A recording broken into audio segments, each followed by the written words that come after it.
اتنی بے چینی، اتنا اللہ سے تعلق. حضرت حسن بصری فرماتے کہ قدموں پہ گرا، پاؤں چومے. امام زین العابدین کی آنکھ کھلی تو کہا حسن بصری نہ کر تو بزرگ ہے. امام زین العابدین اٹھ کے بیٹھ گئے. حضرت حسن بصری رحمت اللہ تعالی علیہ فرماتے ہیں میری آنکھ نکل گئی، آنسو میرے بہہ گئے. میں نے کہا زین العابدین کہاں سے دل لے کے آئے ہو تم لوگ، اور کہاں سے سنوارا ہے خدا نے تمہارے خاندان کو.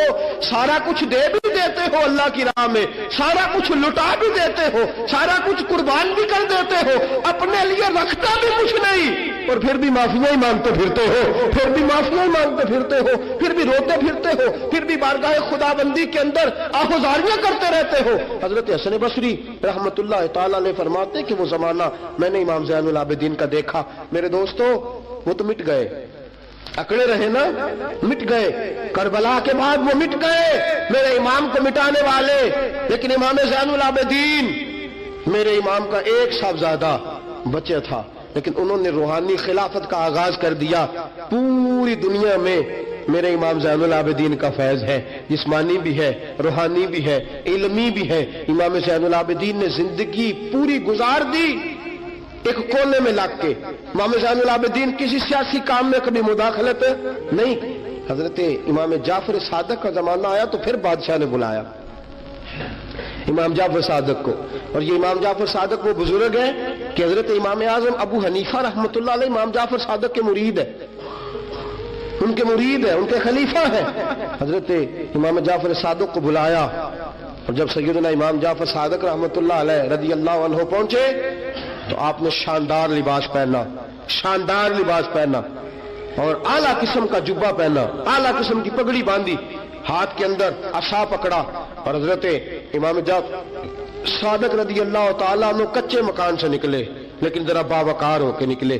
دربار بادشاہ، دربار خلافت میں پہنچے، اپنی کھنڈی کو، اپنی چھڑی کو ہلایا. میں کیوں بلایا مجھے؟ وہ بادشاہ جس نے کہا تھا بلاؤ ذرا پتہ کرتا ہوں کیوں میلہ لگا رکھا ہے. پھر بھی بادشاہ ڈرتے رہتے ہیں، پھر بھی ڈرتے ہیں کہ اگر ان روحانی لوگوں نے اشارہ کیا تو ساری دنیا ان کے پیچھے نکل پڑے گی. بلاؤ کیوں میلہ لگائے رکھا ہے. جب بادشاہ کے سامنے پہنچے تو بادشاہ سے کہا کیا بات ہے، کیوں بلایا تھا مجھے؟ کہنے لگا حضور غلطی ہو گئی.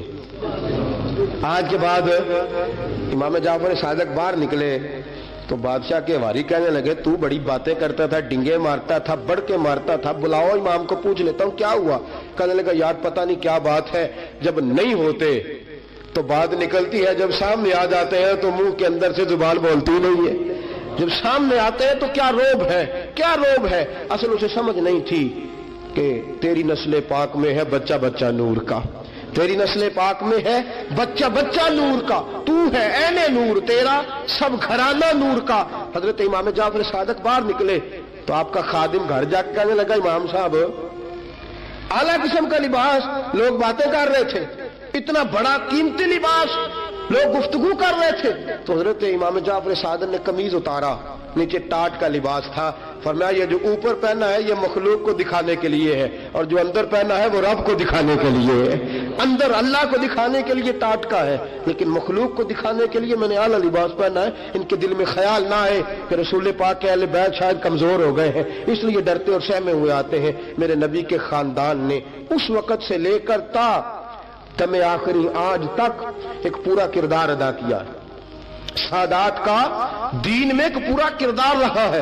تحریر کے معاملات میں، تقریر کے معاملات میں، تدریس کے معاملات میں سادات کا پورا کردار رہا.